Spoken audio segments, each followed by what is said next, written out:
recherche de soi. SOS, SOS, SOS, à la recherche de soi. SOS à la recherche de soi. SOS à la recherche de soi est une invitation à prendre le temps.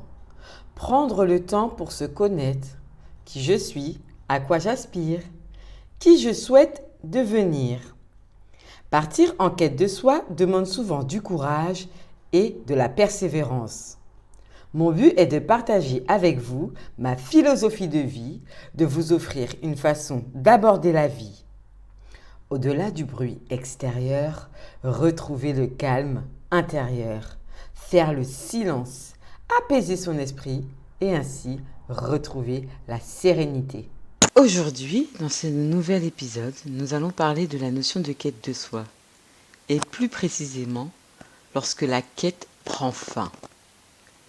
Il est vrai que de nos jours, nous entendons souvent parler de quête de soi, de rechercher ce qui nous anime, de savoir qui nous sommes.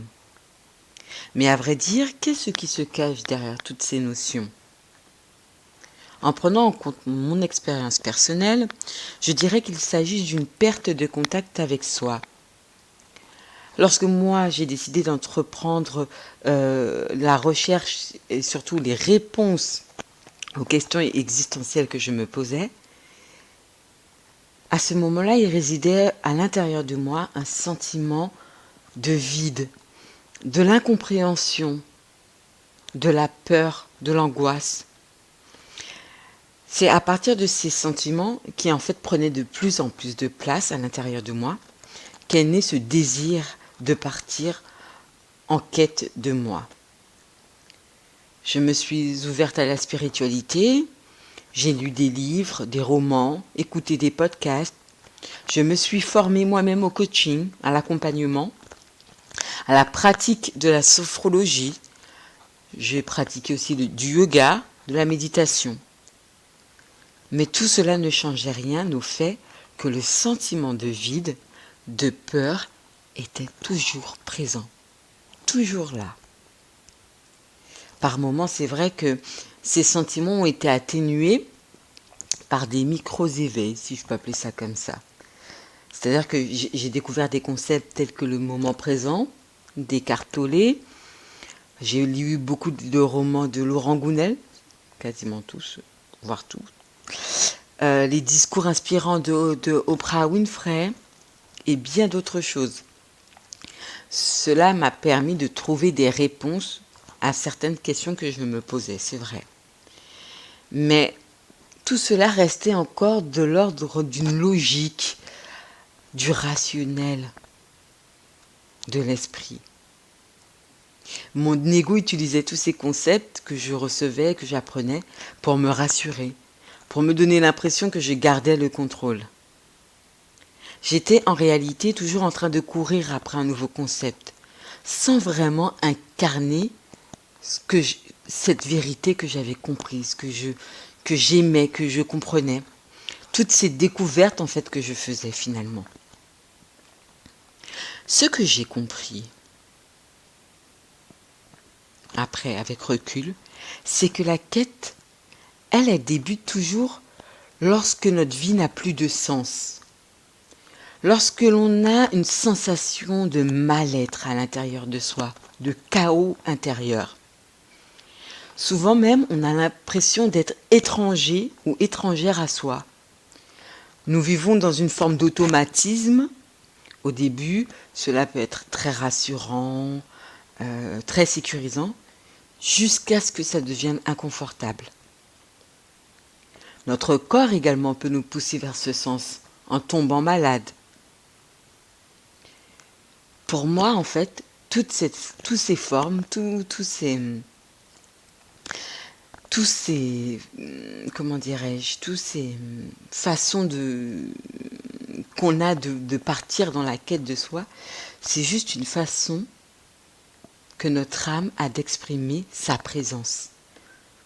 Derrière la notion de quête de soi, pour moi, on trouve le désir d'évolution. Mais qui est-ce qui désire évoluer ? Eh bien, pour moi, c'est l'âme.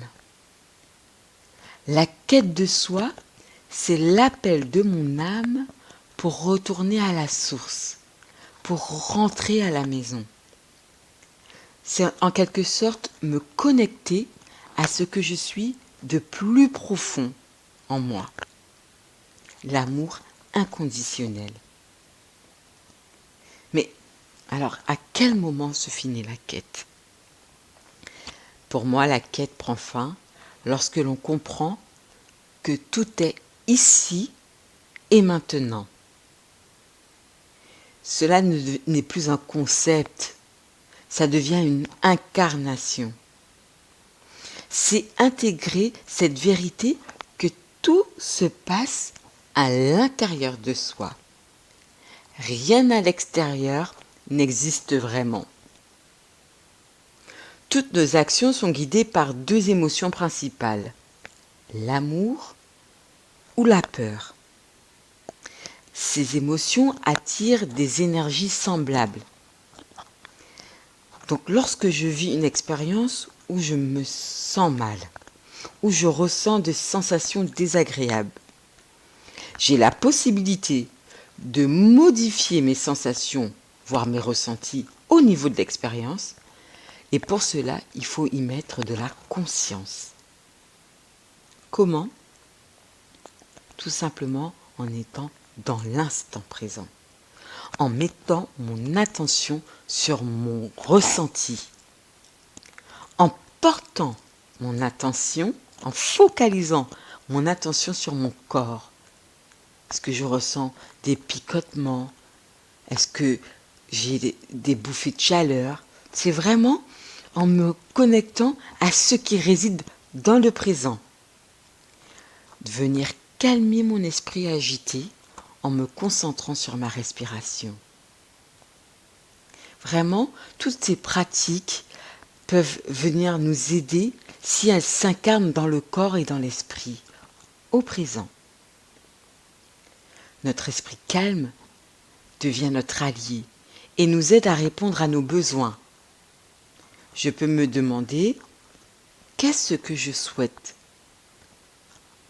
exprimer, découvrir, apprendre à travers cette expérience ? Qui est-ce que je veux être en vivant cette expérience ? Est-ce que ce que je pense me sert ou me dessert ? Quel est mon désir caché ?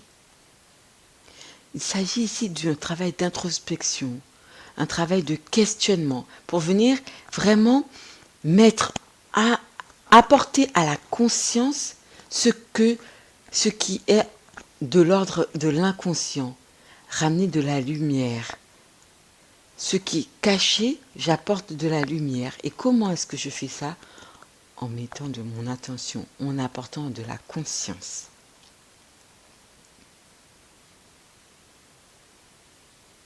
Porter mon attention sur la situation présente, être attentive à ce que mon corps exprime, répondre à mes besoins en conscience, c'est décider véritablement en mon âme et conscience de qui je suis. Je deviens alors le créateur de ma vie et donc responsable de ce que je crée ou la façon dont je réagis face à l'expérience. Pour moi, la quête prend fin, cela signifie être présent à ce qui est. C'est vivre dans le ici et maintenant, ouvert à ce qui est. C'est avoir une confiance absolue que peu importe ce qui survient dans le monde matériel, je possède tout en moi pour créer ce que je désire. La fin de la quête, c'est admettre que la peur, le manque, la séparation sont des constructions de l'esprit, de l'ego, que j'ai la responsabilité de choisir qui je souhaite devenir. Pour finir, la fin de la quête, c'est la conscience à la présence, l'acceptation du présent mais également de notre pouvoir créateur. Je vous remercie du fond du cœur pour votre écoute. Pour toutes les femmes qui le souhaitent, je propose des accompagnements personnalisés. Pour réserver votre coaching, vous pouvez accéder sur mon site internet www.sosalarecherchedesoi.fr. Sachez que vous avez également déjà de disponibles des coachings en autonomie pour celles qui souhaitent effectuer des transformations sur l'estime de soi et l'intelligence émotionnelle. Je vous remercie par avance. N'oubliez pas, l'amour est la clé qui permet le retour vers soi.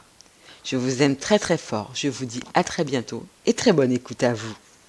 Au revoir.